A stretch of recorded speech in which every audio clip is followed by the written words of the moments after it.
शिवसेनेची उमेदवारी ओमराजे लिंबाळकर यांना जाहीर झाल्यानंतर शिवसेनेत बंडाळी माजली आहे।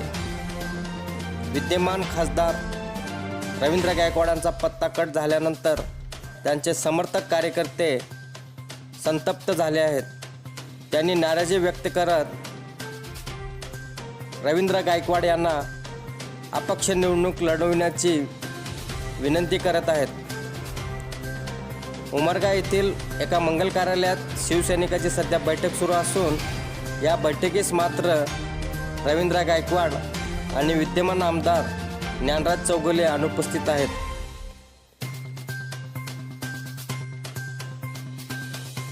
शिवसैनिकांच्या विनंतीनुसार रवींद्र गायकवाड अपक्ष म्हणून निवडणूक लढवणार का याकडे आता लक्ष वेधलं आहे।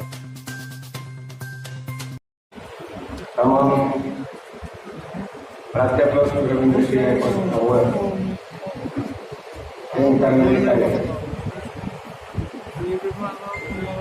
मित्रांनो, मराठी काही माहिती आहे त्यात बोलणार नाही, सगळी बात पण आलेलं आहे। मला फक्त एवढी माहिती आहे की परवा दिवशीच्या संध्याकाळपर्यंत सरांची उमेदवारी ही निश्चित होती आणि मातोश्रीतून तर आश्वस्त होते, परंतु परवा दिवशी संध्याकाळी जबाबदारीने विधान करतोय की त्या माणसाने समोरून पैसे घेऊन, ओमराजे सुद्धा आपलेच आहे, सरांचेच कार्यकर्ते आहेत, परंतु या तानाजी सावंतांनी डील करून ही उमेदवारी ओमराजे लिंबाळकरांना दिलेली आहे। तर माझे आदरणीय उद्धवजी ठाकरेंना एक विनंती आहे की ओरिजिनल हाडामासाचा शिवसैनिक तपासून रवी सरांचं कार्य बघून अजूनही वेळ दिलेली नाही तरी यानंतर ज्ञानेश्वर चव्हाण कासा रस्ता।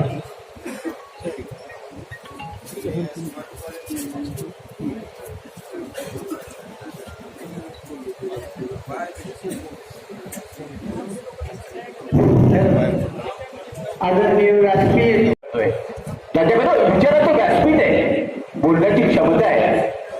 आपल्या मतदारसंघाचा सर्वांगीण विकास कसा करावा हे ज्या उमेदवाराला कळतं त्या उमेदवाराला तिकीट मिळत नाही ही बाबत मला खंत करणारी अशी वाटते।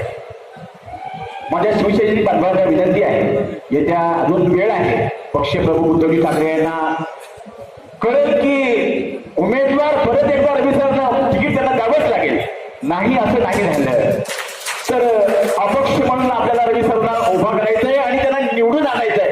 आणि हे काम हा मनोज आहेरकर पूर्ण उस्मानाबाद जिल्ह्यामध्ये करेल याची ग्वाही या सर्व समस्त शिवसैनिकांना मी देतो।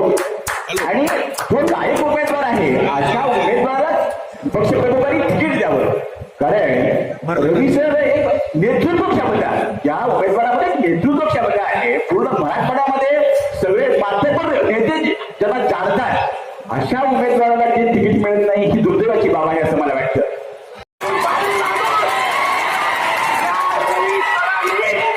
पक्षात घेतलं, तुझ्या अवकाश सुद्धा शिवसेनेमध्ये यायची नव्हती, या रवी सरांनी तुला पक्षात घेतलं, तुझी चेलीगिरी काय केली आणि तुला पोलिसवर वाटेवर उभं राहायची तुझ्या अवकाश नव्हती, तुला मातोश्रीवर केलं आणि तुला कळम तालुक्यातून बहुमत देऊन तुला आमदार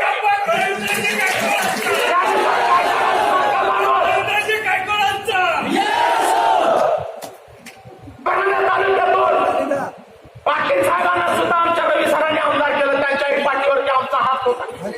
कल्पनाताई हिरेंना आमदार करून खासदार करून आणि त्यांची ताकद या रवी गायकवाडामध्ये आहे। सर्वसामान्य माणूस दिनकर माने याला कारखान्यावर घेतला तर त्यांना आमदार केला, ही रवी गायकवाडाची अवलाद आहे।